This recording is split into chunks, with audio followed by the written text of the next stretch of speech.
You're standing in front of a painting. The guy next to you is crinkling his nose. "I don't get it," he says, and then walks away. But there you stand, transfixed, wiping tears from your eyes. You're out for a ride, and someone commandeers the aux cord and plays a song. "Turn this up," a passenger says. "Turn this off," you whisper to yourself. You're at a party, and one of the guests is holding court. She has the attention of the group in the palm of her hand. On the ride home, you say, "Isn't she hilarious?" Your friend shoots back, "I don't understand what people see in her, to be honest." So who's right about the painting or the song or the life of the party? What if that's the wrong question? The truth is, none of us sees things as they really are. We see things as we are. What if I told you that your life right now is worth noticing? This is the Attention Collection. I'm Anthony Garcia.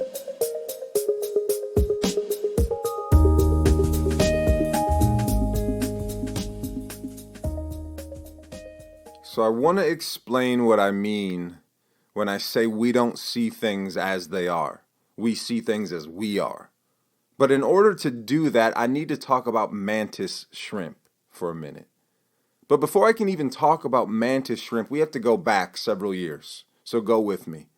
Several years ago, I go out to the movies with some friends.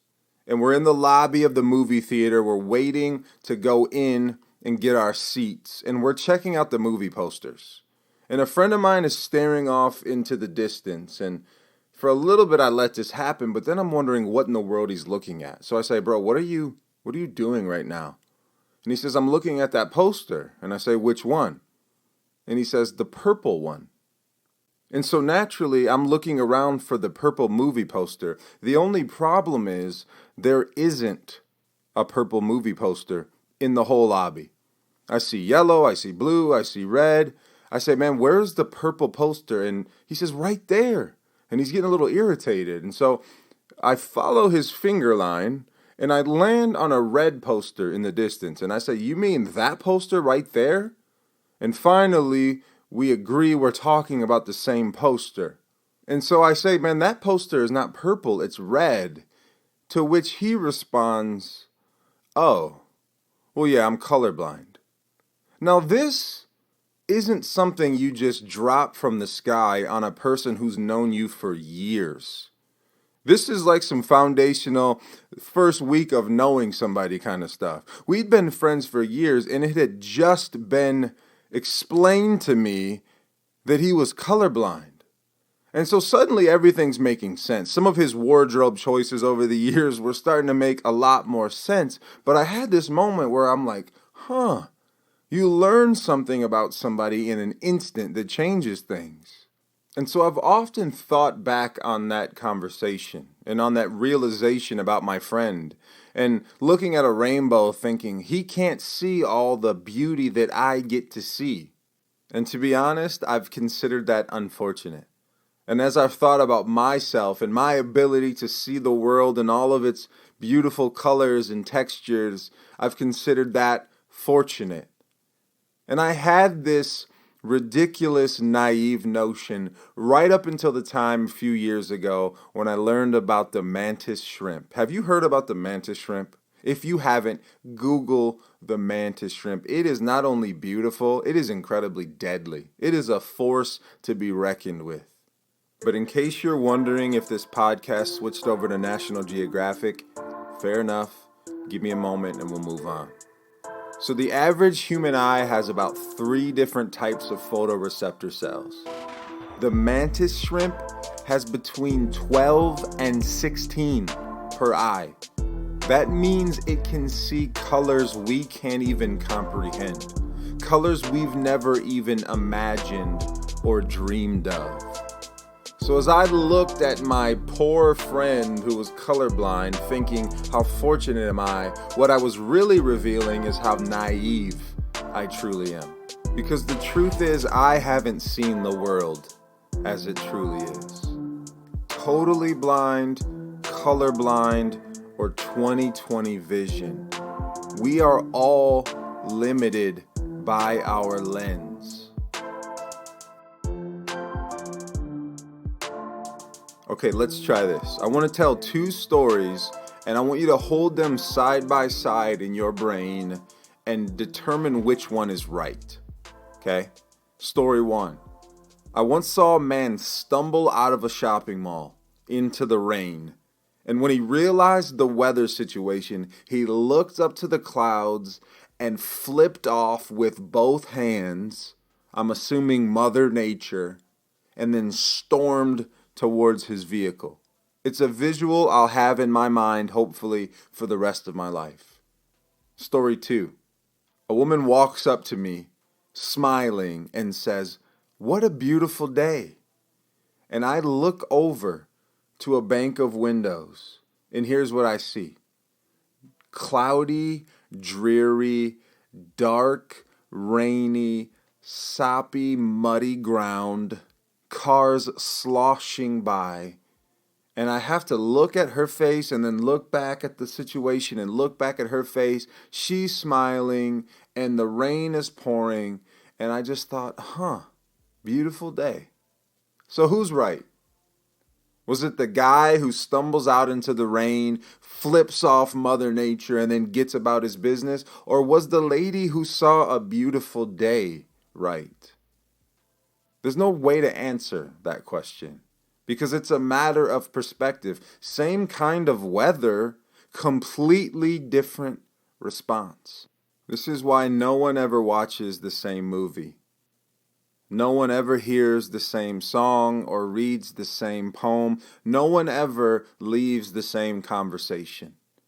That's why one person can walk out of a work meeting fired up and excited, and another person can walk out of a work meeting fired up and angry. Same meeting, same things were discussed, but a completely different lens. So this isn't a question of who's right about what they see and who's wrong. It's a question of what is your lens. We find ourselves in a precarious situation right now. We find ourselves with more questions than answers. And some people I talk to are like the doomsday preacher. And some people I talk to think it's going to be over tomorrow. And some people are somewhere in between. The truth is, not even the experts know. So we're all grasping at straws, but it's amazing the wide swath of responses and perspectives on this issue. And so we find ourselves wondering who to look to, wondering which perspective to take. The important thing to remember here is that it's a perspective. It's a view. Because we're all on the same planet, but we're on a million different worlds. We're all looking at the same reality, but with completely different lenses.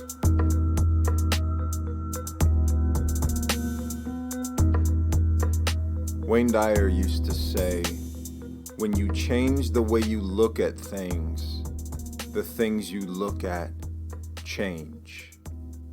The circumstance in and of itself might not change, but you will have changed, and therefore your circumstance can be irrelevant. I think of Saint Teresa of Calcutta, who had a commentary on doing the dishes. She said, don't wash the plate just because it's dirty. And don't wash the plate because someone else told you to. Wash the plate because someone you love will be using it next. Think about how some of us hate doing the dishes, or at most it's a bore or something we need to get through. To have the perspective of, no, this is an opportunity to love. How could you get there? Well, she viewed the world through eyes of service. Or think about Nelson Mandela, who spent 27 years in prison. 27 years. Do you know what he said? He said, they can imprison my mind, but they will never imprison my body. Prison is designed to break you. He said, it's not going to happen. It's not even an option. They can do what they have to do with this physical form, but my mind can't be under lock and key. My mind is always free. And do you know what he did? He changed the world because his view of the world, his view of his reality was one of freedom. And look what he did for freedom globally. So the question is, how do you view the world? What is your lens? Now, let me make something really clear here. If you are seeing things right now as hard, challenging, scary, dark, confusing, this is not an indictment. It's not a diagnosis. It's an opportunity for perspective. There is a place for seeing things as dark and seeing things as painful. There is a place for that view. In fact, studies are showing that there are people who are born genetically predisposed to a more melancholy point of view. If you are currently viewing the world as broken, it doesn't mean you're broken. Think of the old collection of Jewish poetry and music known as the Psalms. There are some really beautiful words, but there are some really painful words that come from the gut, come from somewhere deep inside of a person. There's place for all of it. We like heartbreak songs because they let us know we're not alone. We watch films with dark tones because they capture the reality of the human experience. There's a place for it all. For some of us, a happier, more inclusive or open perspective comes naturally. For some of us, we have to work for it, and that's okay. The point is, our perspective over time ultimately determines our experience. We don't see things as they are. None of us do. Good, bad, or ugly. We see things as we are. And as I speak into this microphone, as I record at this very moment, a rainstorm is kicking up outside. It may or may not make its way into the audio recording of this podcast. I can choose in this moment to see that as a nuisance, or I can choose to see that as kind of interesting given the subject matter. When you change the way you look at things, the things you look at change. Perhaps the rain isn't a menace, but a means for growth. Perhaps the wind isn't a destructor, but an energy to be harnessed. That doesn't mean some picnics won't get rained out. And it doesn't mean some of our structures won't be blown to the ground and people get hurt. It doesn't mean we're horrible people for shaking our fists at the heavens and flipping off Mother Nature from time to time. But while you're looking at the rain, take a look at the one who's looking at the rain. Observe the observer and realize your view of reality always runs through a filter. And that filter gets clogged up by social inputs and environmental particles. It gets clogged up by our experience, the people we're around, the things that we allow into our lives. We don't see the world as it is. We see the world as we are.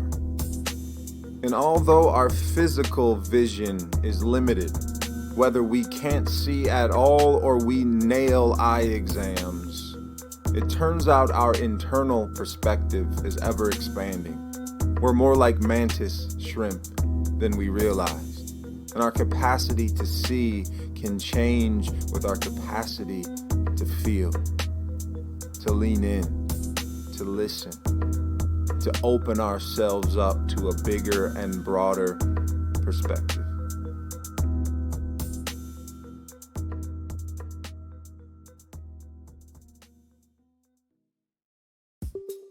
Hey, real quick before you take off, I want to share some exciting news with you. We just released the Intro to the Attention Collection ebook on our website. It was a blast to make. I really think you're going to enjoy it. To be honest, I'm kind of proud of it. And the best thing, it's free.